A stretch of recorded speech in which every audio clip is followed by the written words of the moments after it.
하늘의 진노가 땅을 삼키는 데에는 단 30분이면 충분했습니다. 세계 최강대국 중 하나의 심장부, 중화인민공화국의 수도 베이징은 불과 반 시간 만에 밀려든 기록적인 폭우 앞에 속수무책으로 무너져 내렸습니다.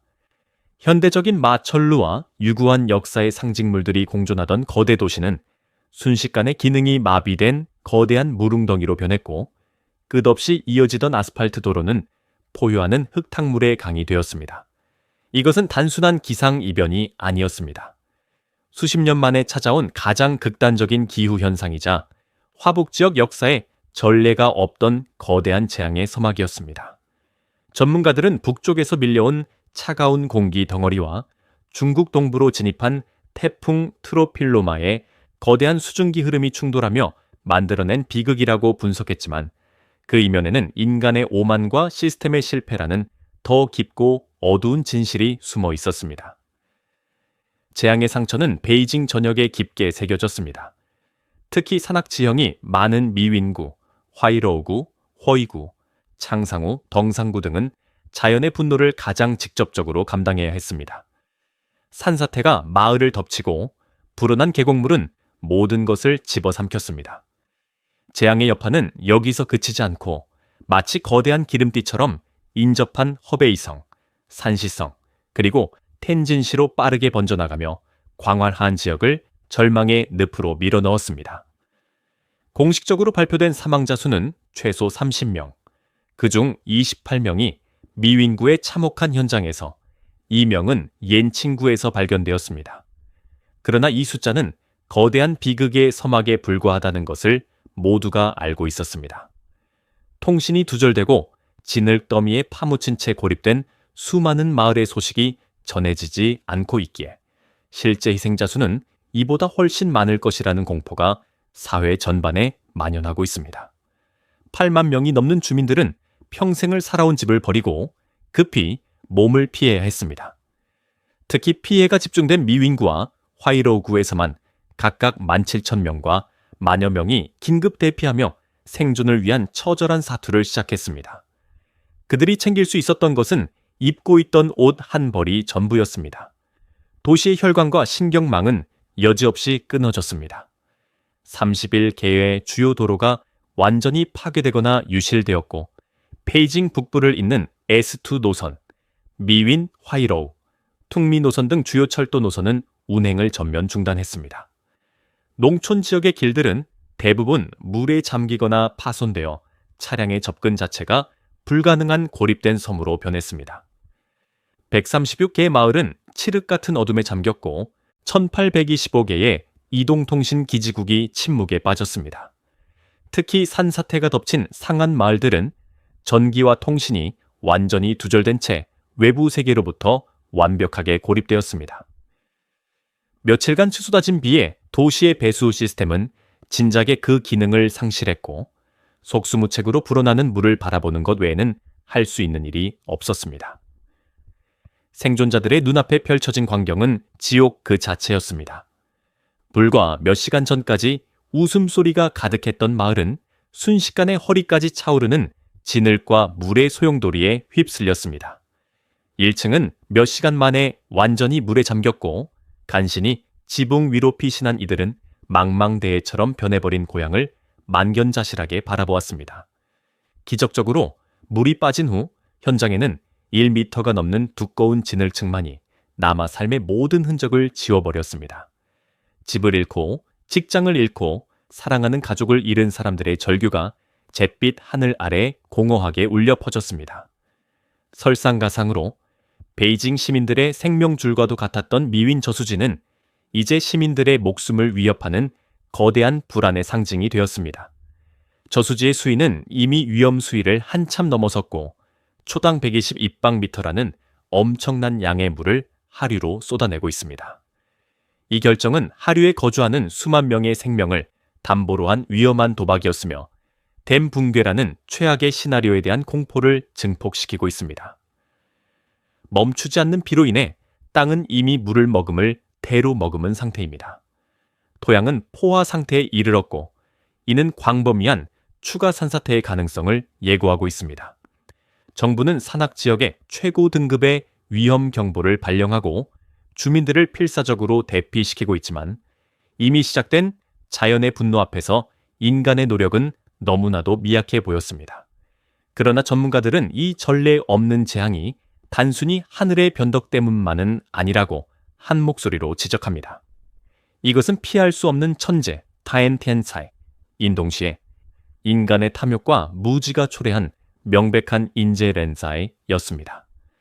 지난 수십 년간 이어진 무분별한 도시화 과정 속에서 빗물을 흡수하고 강으로 흘려보내던 자연의 완충지대들은 회색빛 콘크리트와 아스팔트 아래로 사라졌습니다.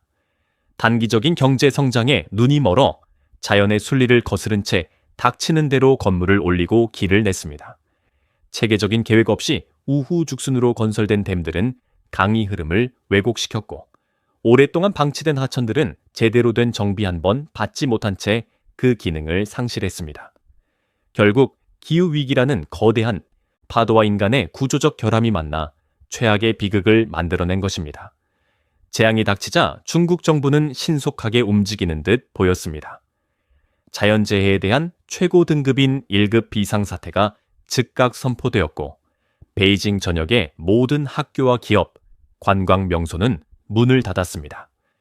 자금성과 국가박물관을 비롯한 주요 문화유산과 공원들도 예외는 아니었습니다. 시진핑 국가주석은 인민의 생명과 재산을 보호하는 것을 최우선으로 하라는 중요 지시를 내렸고 리창 총리는 직접 피해 지역을 방문하여 복구 상황을 점검하는 모습을 연출했습니다. 군대와 경찰, 그리고 전국 각지에서 모여든 자원봉사자들이 실종자 수색과 임시병원 설치, 시설 복구를 위해 투입되었습니다. 정부는 막대한 규모의 긴급 구호 예산을 배정하고 대규모 군 병력을 동원하며 총력 대응 체제를 과시했습니다. 하지만 현장에서의 현실은 정부의 발표와는 너무나도 달랐습니다. 구조 작업은 시작부터 극심한 난관에 부딪혔습니다. 도로가 끊기고 교량이 유실된 상황에서 구조대는 진흙탕을 걸어서 건너거나 작은 보트에 의지해 고립된 마을로 힘겹게 접근해야 했습니다. 산사태로 전기와 통신이 모두 끊긴 마을의 주민들은 외부의 상황을 전혀 알지 못한 채 구조의 손길이 닿기만을 애타게 기다리며 고립감과 공포 속에서 밤을 지새워야 했습니다. 특히 상한마을의 대피 작전은 좁은 도로와 악천 후 통신 두절로 인해 거의 불가능에 가까웠습니다. 일부 주민들은 얼마 남지 않은 가축과 재산을 지키기 위해 피난을 거부하는 안타까운 상황까지 벌어졌습니다.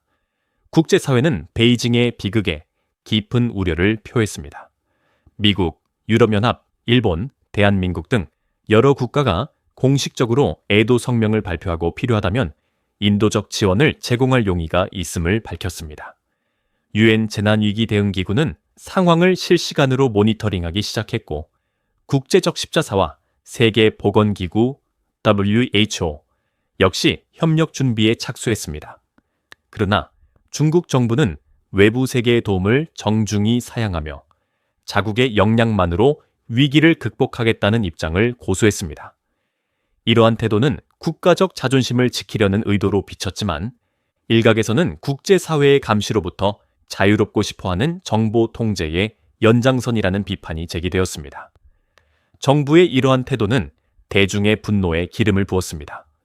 통제된 국영 매체들은 연일 성공적인 구조 활동과 당국의 철저한 대응만을 집중적으로 보도했지만 웨이보와 같은 소셜 미디어에서는 정부에 대한 불만과 비판의 목소리가 걷잡을 수 없이 터져나왔습니다. 왜 조기 경보는 없었는가? 스레니아, 골든타임을 놓친 늑장 대응이 희생을 키웠다. 정부는 정보를 통제하며 무엇을 숨기고 있는가?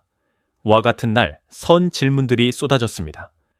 실종된 가족을 찾는 애타는 절규와 구조를 요청하는 다급한 목소리가 SNS를 가득 메웠습니다.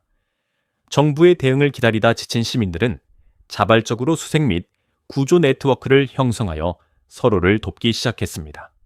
이는 당국에 대한 깊은 불신이 낳은 슬픈 자화상이었습니다. 통제의 균열을 뚫고 외부로 유출된 몇몇 현장 동영상들은 참혹한 실상을 전 세계에 알렸고, 통제된 메시지, 뒤에 가려진 진실에 대한 국제사회의 의구심을 증폭시켰습니다. 홍수가 핥히고 간 자리에 남은 것은 깊은 상처와 불확실한 미래뿐입니다. 임시 대피소에 모인 사람들은 얇은 담요 한 장에 의지의 추운 밤을 견디고 하루 한 끼 제공되는 도시락으로 힘겹게 버티고 있습니다. 아이들은 놀이터 대신 질척이는 진흙탕에서 위태롭게 뛰어놀고, 어른들은 한순간에 모든 것을 잃어버린 막막한 현실 앞에서 공포에 떨고 있습니다. 한 수재민은 절망적인 목소리로 이렇게 말했습니다. 우리는 그저 평범한 사람들이었습니다. 열심히 일하고 아이를 키우고 꼬박꼬박 세금을 냈습니다. 하지만 이제 우리에게는 아무것도 남지 않았습니다. 집도, 차도, 그리고 희망까지도요. 이번 참사는 중국 사회에 근본적인 질문을 던지고 있습니다. 더 이상 환경계획, 도시 설계, 재난관리 시스템을 이대로 방치해서는 안 된다는 목소리가 사회 곳곳에서 터져나오고 있습니다. 이것은 단순한 자연의 분노가 아니라 성장에 대한 맹목적인 집착이 낳은 예고된 인재였기 때문입니다. 이 복합적인 재앙은 베이징 시민들뿐만 아니라 아시아 전역, 나아가 전 인류에게 돌이킬 수 없는 깊은 경종을 울리고 있습니다. 베이징의 하늘은 여전히 잿빛이고 땅은 축축하게 젖어 있습니다. 언젠가 물은 모두 빠지고 땅은 마르겠지만 그 자리에 새겨진 기억은 결코 지워지지 않을 것입니다. 사랑하는 이를 잃은 사람들의 고통, 구조를 기다리다 세우러져간 생명들의 한, 그리고 이 모든 것을 무력하게 지켜봐야 했던 사람들의 분노와 절망, 이 모든 기록들은 앞으로 중국이 어떤 길을 가야 하는지, 그리고 세계는 이에 어떻게 응답해야 하는지에 대한 무거운 질문으로 역사에 영원히 남게 될 것입니다.